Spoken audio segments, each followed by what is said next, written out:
This morning, as we speak, the Attorney General has resigned.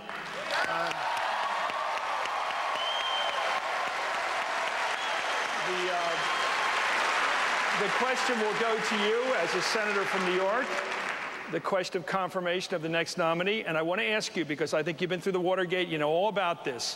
When you have an administration that's on the ropes like this one, there's an opportunity for the opposition party to set standards in confirming someone to the Attorney Generalship. As you know, with Richardson and Ted Kennedy, what will be your standards in regard to surveillance, torture, selection and dismissal of U.S. attorneys? Will you set a standard for anyone who becomes confirmed and voted for by you for the new Attorney Generalship? Yes, I think we should set a standard that the next Attorney General cares about the rule of law more than he cares about protecting the president, that the next Attorney General, when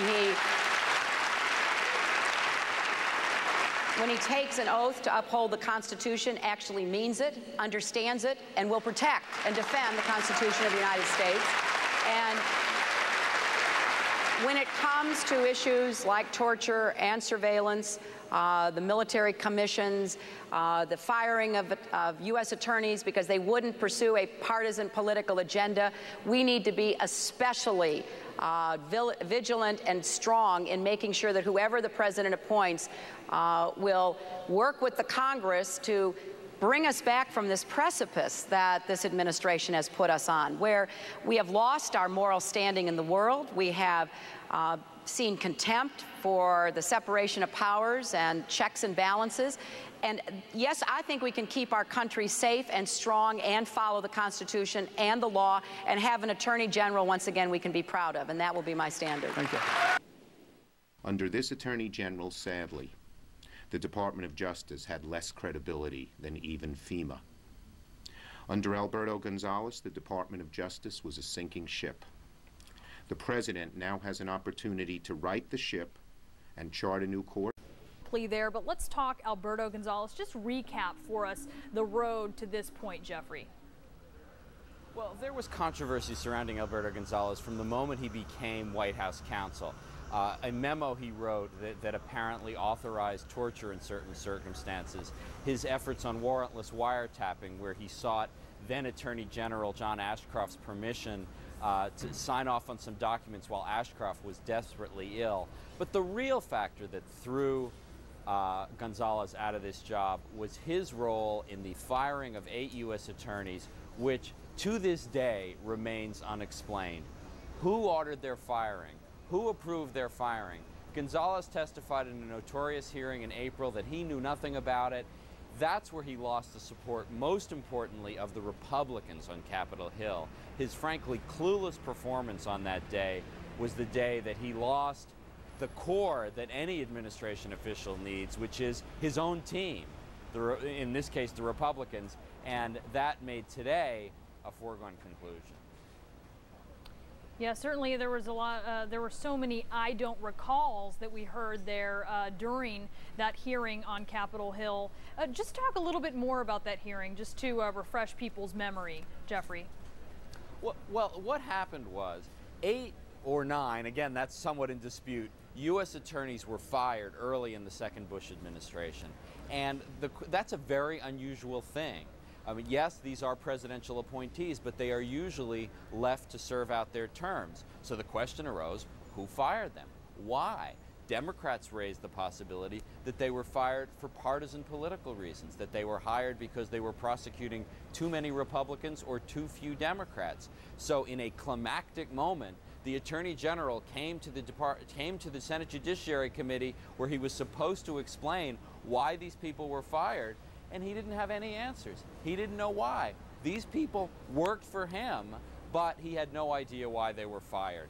And the key moment in that hearing is when Republican after Republican said, this is unacceptable. This is not the way the Department of Justice should be run. In an environment where Democrats and Republicans split on virtually everything on Capitol Hill, the fact that they were united in their contempt for Alberto Gonzales is what sealed his fate as someone who had to go. And today he went.